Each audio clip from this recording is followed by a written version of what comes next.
जिंदगी जो तोखे कहिड़ो दर्द ॿुधायां मां। मिली जिंदगी जीअण लाइ पर बस पियो गुज़ारियां।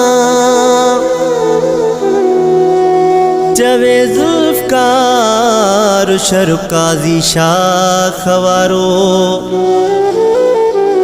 पोइ भी दुआऊं थो ॾियां।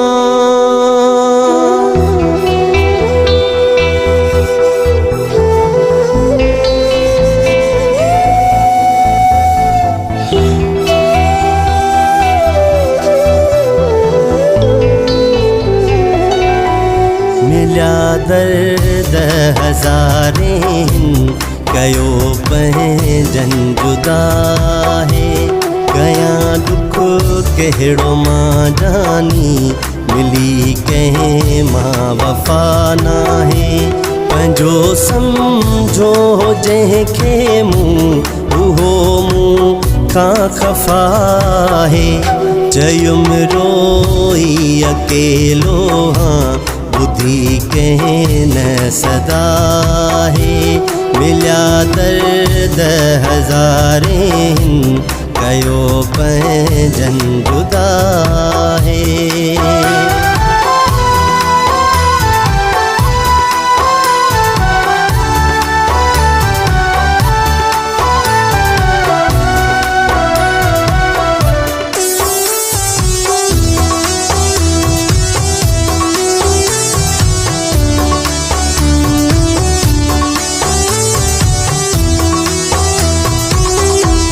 मुखां कंहिं न पुछो आहे कॾहिं न कंहिं दिलासो ॾिनो। मूंखे एतबार हो जिन ते उन्हनि मूंखे आधो खो ॾिनो। मुंहिंजी वीरान दिल हेल ख़ुशि थी खिलण जो आसरो आहे। ज़ख़्म ताज़ो आहे दिल ते न हिकु बि मूंखां को विसरियो आहे। ज़ख़्म ताज़ो आहे दिल ते न हिकु बि मूंखां विसरियो आहे।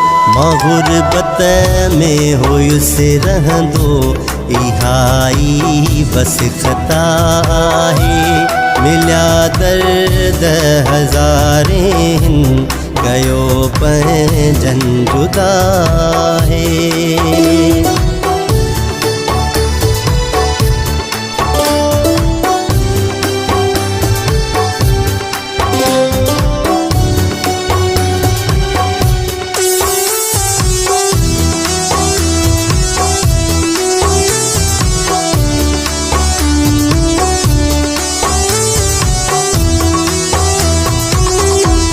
चङायूं जिन सां क्यों तन न ॾिनो बदिलो चङाईअ जो। ॾेई अखिड़ियुनि में लुड़क पंहिंजनि ॾिनो तोहफ़ो जुदाईअ जो। आहिनि दर्द हज़ारे आ कसम रब जी ख़ुदाईअ जो। दुखनि में बस रहियो या न क़दुर थियो सचाईअ जो। दुखनि में बस रहियो आहियां न क़दुर थियो सचाईअ जो। मूंखां सुख ईअं आहिनि उॾिरिया ॼण पखो पन उॾारियो हवा है।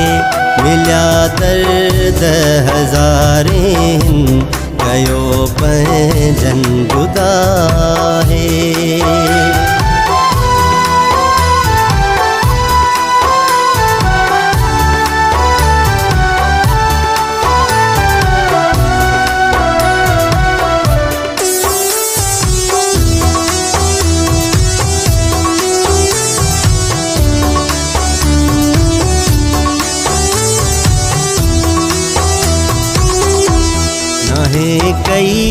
कंहिं बि घटि मूं सां सभिनि ॾाढो रोवारियो आहे। उहो कहिड़ो माण्हू आहे रहियल जंहिं मूंखे न आज़ारियो आहे। जंहिंजो जेतिरो वसु हले यो ओतिरो कयो ॾुखारो। तॾहिं ज़ुल्फ़कार शरकाज़ी शाख वारे न लाथो वेसुकारो। तॾहिं ज़ुल्फ़कार शरकाज़ी शाख वारे न लाथो वेसुकारो। कहिड़ा सिंगार कयां वेही मिली जीअरे सज़ा है। मिलिया दर्द हज़ारें कयो पंहिंजनि जुदा है।